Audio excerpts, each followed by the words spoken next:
Hello, Jack Army, and welcome back to another episode of the official Stateside Jacks podcast. I'm your host, Mark, and luckily for me, I don't have to do this on my own. I'm joined by fellow Stateside Jack members, Mike and Brendan. As always, we'll do our best to cover the most recent news related to Swansea City in our own way, and we hope you enjoy the show. Gentlemen, it's been a short turnaround. We're back again for another episode. We had two games, and we have two games coming up to talk about. How are we feeling so far, Mike? Feeling good. Obviously we're slowly adapting to this new system. And I think that it's very promising at the moment and hoping for the best to come. Brendan, how you doing over there? Doing well. Good to be back. A lot of talked about. Two games going on last week with two more coming up. So, exciting times. Awesome. Yeah, it's been exciting. I enjoyed watching the game over the weekend, and obviously we couldn't watch, but we could listen to the Reading match, which honestly, I'm sure all of us would agree we'd rather have watched that one of the two. But nonetheless, we are here. We are back. So let's get into the show with some Swansea non-game related news. First off, Swansea City ladies have finally made their trip to the preliminary rounds of the Champions League. Best of luck to all of you ladies out there. Do us proud. Their first game is against CSKA Moscow, obviously a huge club in the world of Europe. Pretty big deal. That match will be played on August 18th, which is in 2 days from this recording, 3:15 p.m. Eastern Standard Time. This match will not be broadcasted. In the future, though, when Swansea City ladies move on to the next round, those matches will be broadcasted for free.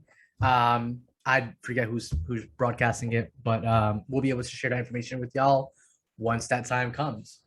Moving on a little bit, I think you guys have any thoughts about that, by the way? Champions League, again, the last time the ladies went, they ended up losing to a French team, the team I forget the name of.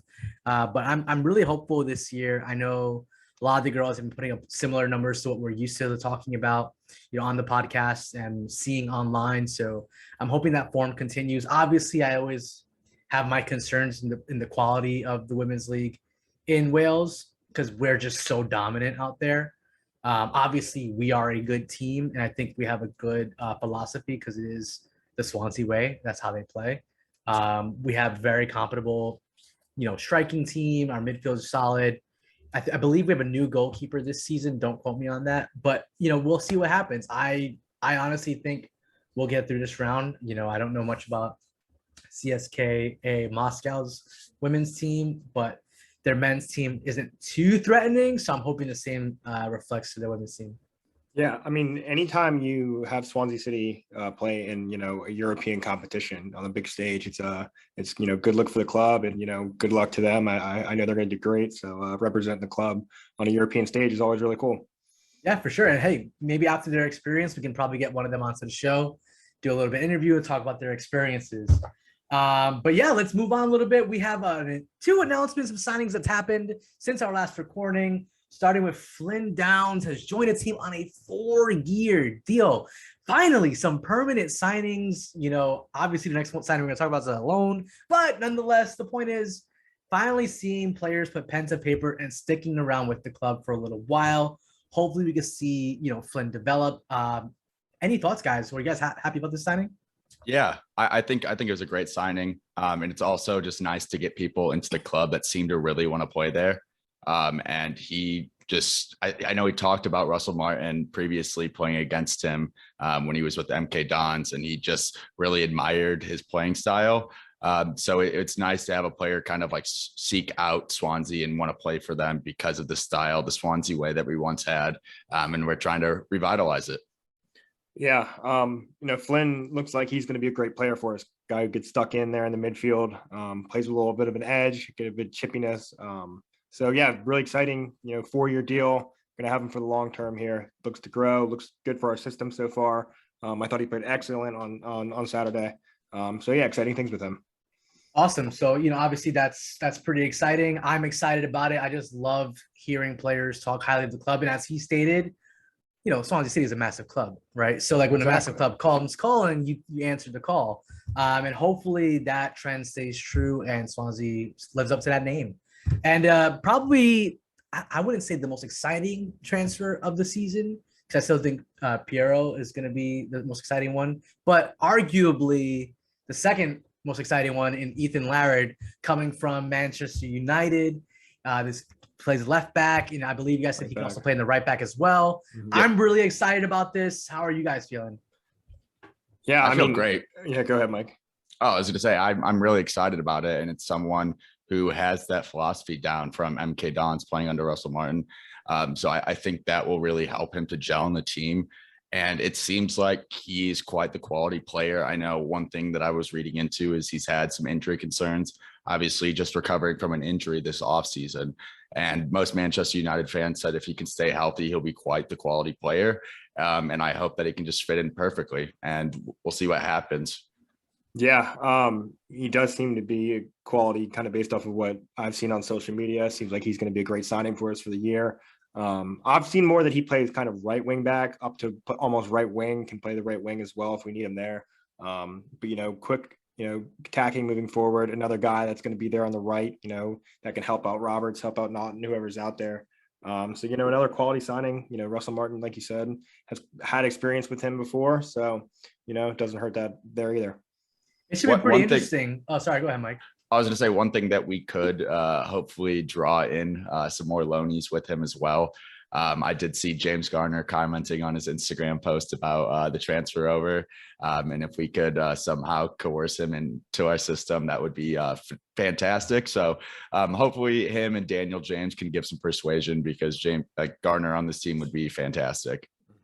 That's actually a really good shout. And I was going to say also, it'd be interesting to see what happens when Connor Roberts is back, right? Because, recently Russell Martin was talking about how he's excited for Connor to come back. Sounds like he's going to be back a little bit sooner than all of us were expecting, which is great news for the team. And it's going to be interesting to see what happens to that back line, right? So, I guess before we go into, the most recent matches that we've just had, who's our best ideal back line for both of you? Let's start with you, Brendan. Everyone's healthy. Everyone's, ready to go. Who are you putting in the back line? I think I would go with that three center back look with the wings. I would go Bennett, Cabango, and I'd almost rather go Cooper and Cabango. I thought what Brandon Cooper showed on Saturday, minus 2 or 3 passes, was absolutely phenomenal back there. So I actually probably go Cabango, Cooper, Naughton, and then I'd put Bidwell and Roberts on the sides. And I know, Mike, you're not a big fan of Bidwell in this, but I think him and Manning can be very interchangeable. But I think Bidwell's a better starter and Manning's better off the bench. But that's kind of how I would go with it there. Yeah, I think that overall right now, I guess with Roberts coming back, it kind of makes it difficult, but it's not bad having it interchange. I think right now, at least, it's Laird on the right wing. Left wing, we put Manning there.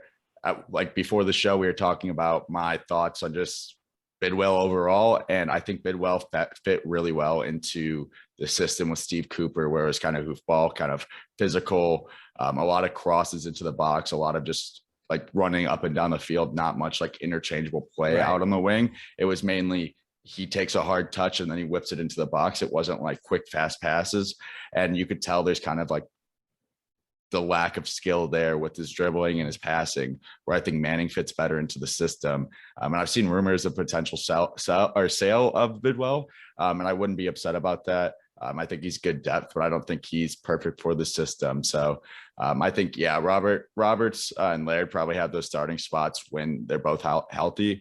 But right now I would have Laird and Manning out there just because they are athletic and great passers and can dribble the ball down the wing well. Awesome. Cool. And, the last Swansea non-game related news is that we are rumored with left back player Max Lowe, who just finished a loan spell, with Aberdeen in the Scottish League, which apparently is the connection to Russell Martin. I guess Russell still watches Scottish Premier League. Is that right? Scottish Premier League is correct, right? That's okay. Premiership. And Premiership. There you go. And there you go. That's what we got for you here. So now back to living in the past, as we like to do right after we do our most recent news. So, Mike, recap the past week. I'm actually going to toss it over to Brendan, actually. Oh, right. My bad. Yeah. Yeah, so I guess we start Tuesday night against Reading in the first round of the Carabao Cup. And we won 3-0. Looked great. Obviously we couldn't watch, but based off the stats, based off Sounded great. Sounded great. In the highlights, yeah, they played really, really well. 3 goals, 2 from defenders and Latabodier and Cabango, and Perot getting his first goal. So 3-0 scoreline looks really good for us. And I really think we dominated the whole game. The players look like they really bought into Russell Martin's style of play. 73% possession, 674 passes, 9 shots on target. Just insane numbers, possession numbers. I don't know how you can lose with numbers like that, which is good to see. Latabodier got his first goal with the team off a header. Cabango followed up his chance, and scored. So that was good to see. The defenders really getting after it offensively. And Perot, got his first goal for the team. Love to hear it. He looks like he's going to be a player that's going to, get the ball on his feet and, look to shoot, look to score every single time. So that's really what we need. I thought the game against Reading went really, really well as it probably could have. We're on to the next round. I think we play Plymouth at home. Plymouth. Mm-hmm. Yes. At home.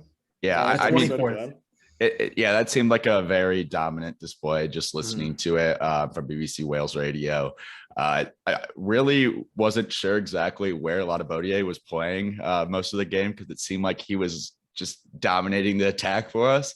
And so I thought it was just super center back, Latabodier pushing through. But yeah, as we saw, he was making some change up the wing, which is very interesting to see that he's kind of rotating to more of that position under Martin. But yeah, he seemed to be quite the threat. He got that header.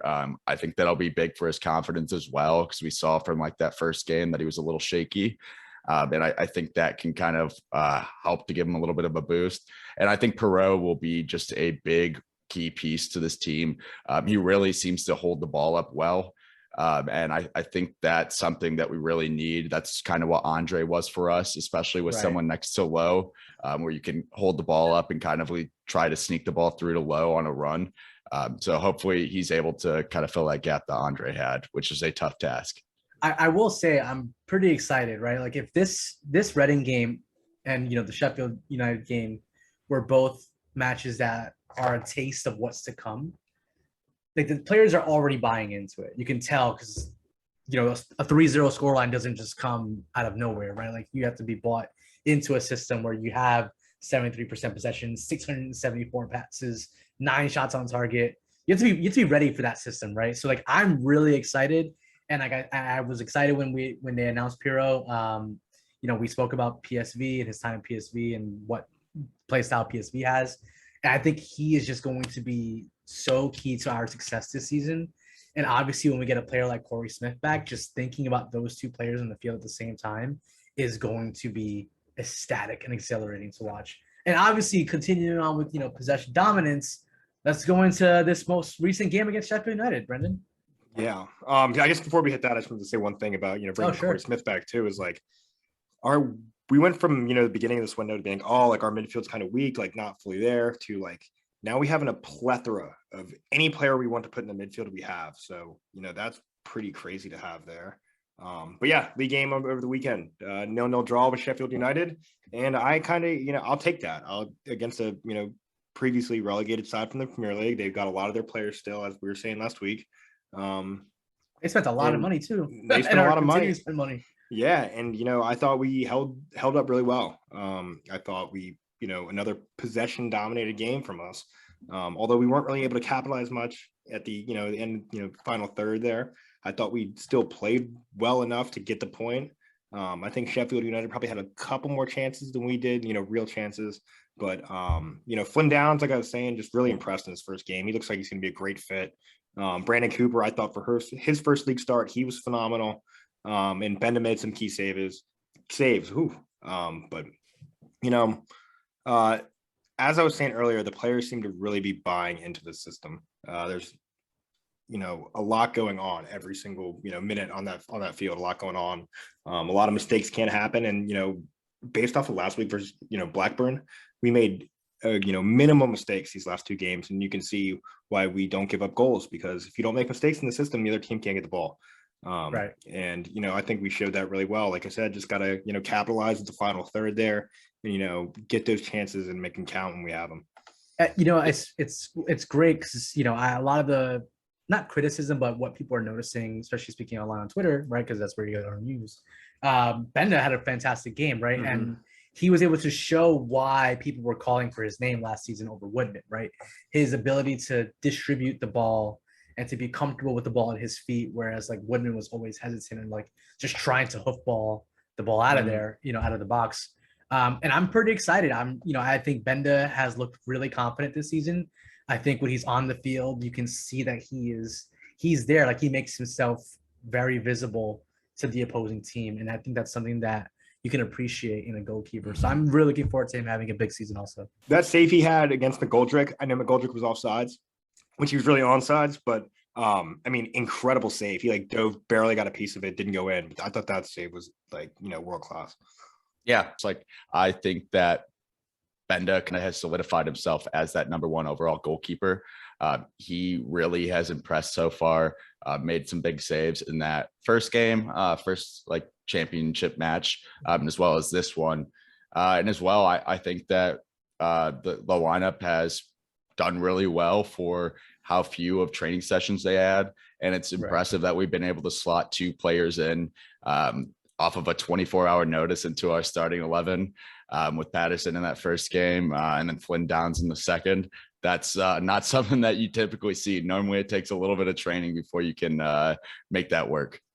And it's just impressive, right? Like when you really think about how he's taken over this team and like just everyone's bought in, right? Like what kind of energy is in that locker room right now? Like I would love to be in there just to see what those training sessions are like, see what the halftime talk is like, right? Because if you're thinking about like Cooper Ball, right? Like Cooper Ball was like so mundane, so slow, so defensive, which like, listen, results aside, it was pretty boring to watch. Whereas like now it's like possession, passing, a little more risky, a little more like boom, a little more flash, a little more glam. So like you don't just walk into a locker room at halftime and it's like, all right, guys, like, just do it again for another 45 minutes. It's like, you got to keep the team ramped, like keep them amped up and keep them motivated, right? Like you got to hustle 45 minutes. Like that's awesome. And like, I'm so excited to see how this season progresses.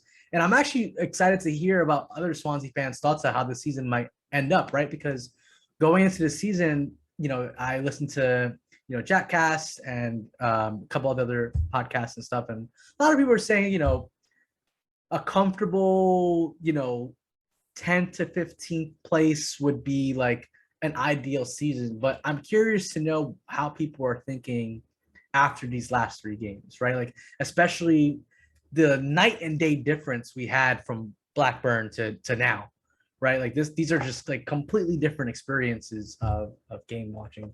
So I'm curious to hear, what people say afterwards. But with this most recent match against Sheffield United, that leaves Swansea City in 19th place with 1 point. Much to play for, a lot of time to go in the season. So I'm not going to be worried yet, nor is it time to have a red alarm. But with that, we're going to go into the halftime. When we come back, we're going to review our next upcoming games. What are we drinking? And some funny news worth mentioning. We'll be right back.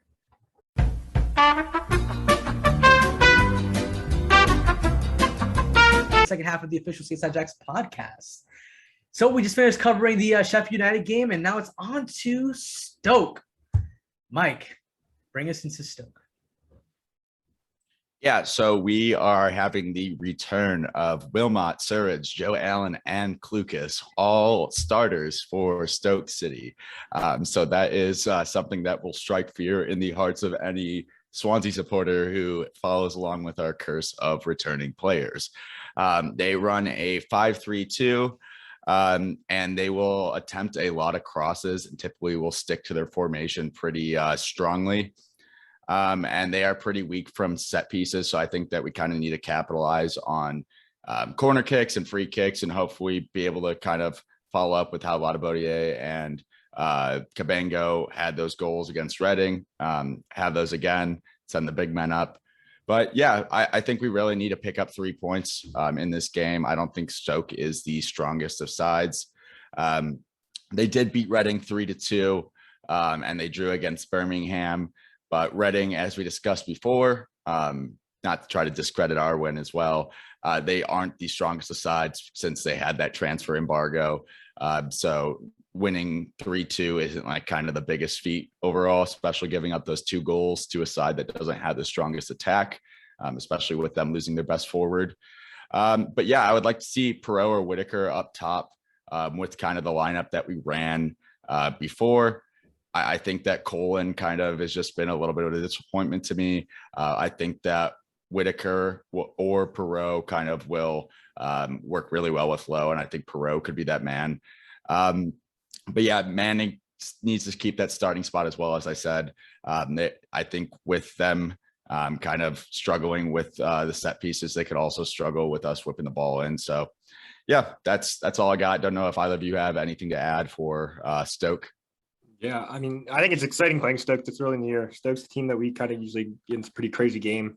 So, and a lot of people, like you said, are returning. Wilmot, Sturridge, Joe Allen, Klukas. I'm excited because I think, and a lot of Swans fans will feel the same, I think it's a great chance to always go out there and embarrass and beat Sam Klukas after the miserable stuff that he put us through. But yeah, I'm excited. It's another day to go out there. It's the top of the league's at 4 points. We're at 1 point. So, a lot of games left, a lot to play for, but, beating Stoke this early on would be a good feat to have at home. Is there a player other than Sam Klukas that gets under Swansea City fans' skin as much as he does? Like former players. Obviously, there are other players on the teams that do, but like former players specifically. Because I stand him. Maybe Sanchez. Like okay. Renato Sanchez is like Renato good Sanchez, now. Like yeah. He was just trash for us, but like still to this day, Klukas is like everyone's like, oh, I just hate that dude. Well, I mean, he celebrated just as like an absolute like wanker against us. So yeah, I remember that game. Fucking asshole. Yeah. Anyway, so I guess that game is at yeah. All right, cool. Predictions, guys. What do we got? 1-0 win for the boys in white. What about you, Mike? What you got? Yep. Also 1-0 win as well. Yeah. Perfect. So it looks like it's going to be Cooper Ball this weekend. I'm just kidding. No, I'm just kidding. No. We don't need to talk about that. It's too soon. Too soon. We are in a happier place now. We are in a possession-based play style now. No more hoofball. But 1-0 wins, we always take those. And after that, we do actually have a pretty fun match coming up also. And this is on a more local side, a little more of a rivalry. Obviously, we all hate Stoke, but I think this is a little more personal because it's the closest team to Swansea City. That's not Cardiff. Mike, take it away. Yep. We will be playing Bristol City away at 1:45 or 2:45 Eastern time, on Swans TV, I believe. This is this upcoming Saturday. And they have been struggling very severely. They haven't won a game in their last 13 championship matches. Nigel Pearson, their manager, is on the chopping block. They try to play possession football, but they have been struggling with it quite a bit. They want to work their way down the wings, but they don't have the strongest wingers to kind of capitalize on that. And they want to kind of play some hold-up style football from their number 9, but they don't have a physical enough number 9 to really do that. So Nigel Pearson has been really trying to force his system in, and without the players necessary to properly run that, they have been struggling. I think we really need to pick up a win against them. They even lost to Forest Green in the Carabao Cup in penalties, which isn't a great sign there. And yeah, they've been really struggling to finish their opportunities. So I think that we will end up playing really well against them, potentially conceding a goal, but predictions 3-1 Swansea. Don't know if you have anything to add, either of you.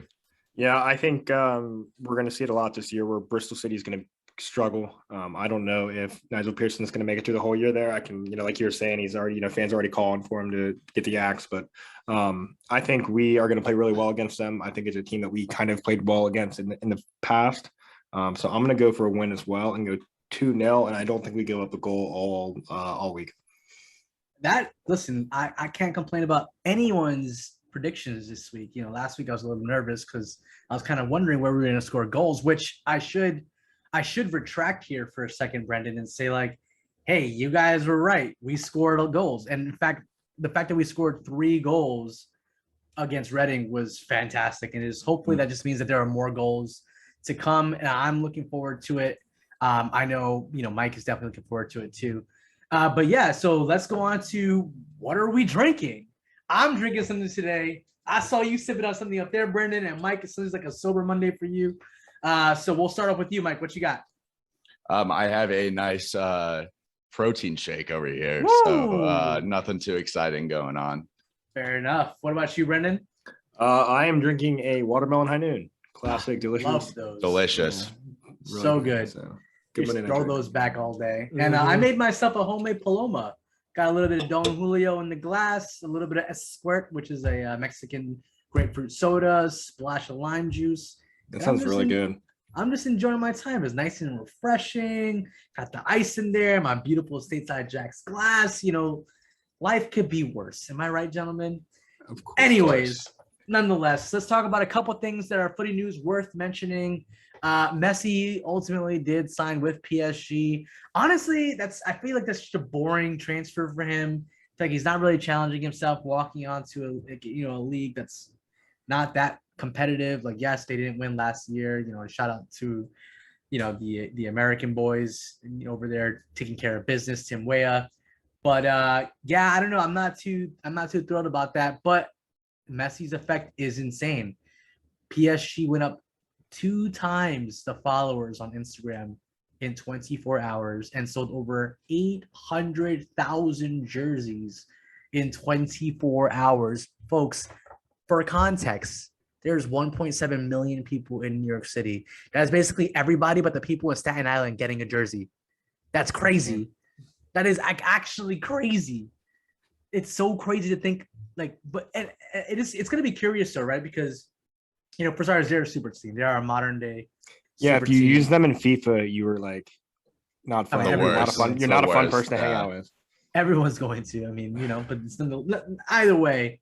What is interesting to me, right, is Neymar leaves Barsa because he wasn't the guy, right? Between money and not being the guy, he leaves Barca and ends up at PSG. And then he becomes the guy. He gets his money. He gets the fame. He is the star. He's not competing for star power with anyone, even with Keylor Navas and Cavani on the team. He was the star. There was no arguing that, right? And I'm Costa Rican, and I'm saying that. But Messi follows him there. Like, if you're Neymar, are you, pissed? Are you upset? Or are you just thinking, maybe I can just get my Champions League now with PSG? I don't know. It's just interesting to me. Any thoughts? Yeah, but I wouldn't say that because he was been trying the last 2 years to force him to move back to Barcelona because he's wanted to play with Messi, and he's come up publicly and said that he all he wants to do is play with Messi. So they've got a great friendship, as you saw at the end of the Copa America game as well. So I'm excited to see them together. Is going to be incredible again. I think we're going to see some of the craziest style of play under Pochettino there ever. Imagine going from Tottenham and just being ridiculed for not winning any titles or anything like that to being over there at PSG and having every major player in the world at your disposal. But no, it's gonna be cool. I'm excited to see Messi there. Obviously, it's gonna be weird, very weird. But so on paper, I guess real quick, who has the better team, Man City or PSG? PSG. Interesting. All right, well, I'll take that. And last news worth mentioning is Carly Lloyd is set to end her career at the end of this season. I believe she's going to be playing 4 U.S. women's national team matches. After that, as a goodbye tour, similar to, I forget the last one who did it. Oh, my goodness. In the She Believes Cup. Who was that? Oh, man. Couldn't tell you, honestly. Was it Hopsoa? No, not Hope Solo. She did not get a friendly send off. Yeah, that's for sure. I have no idea. Jeez, I forgot the short hair. She has short hair. Have you won back? Yes, thank you. Jeez, gosh. Anyways, she's gonna get a similar goodbye tour that Abby Wambach received, which I'm really excited for her. New Jersey native Carly Lloyd. Carly, thank you for everything you've done for this team and for putting women's soccer under the spotlight. We can't thank you enough for that. But with that, as always, we wouldn't be doing this without your support. So thank you for listening. Be sure to do all the things that every podcast asks you to do, and we'll see you next time. Up the Swans. Up the Swans. Up the Swans.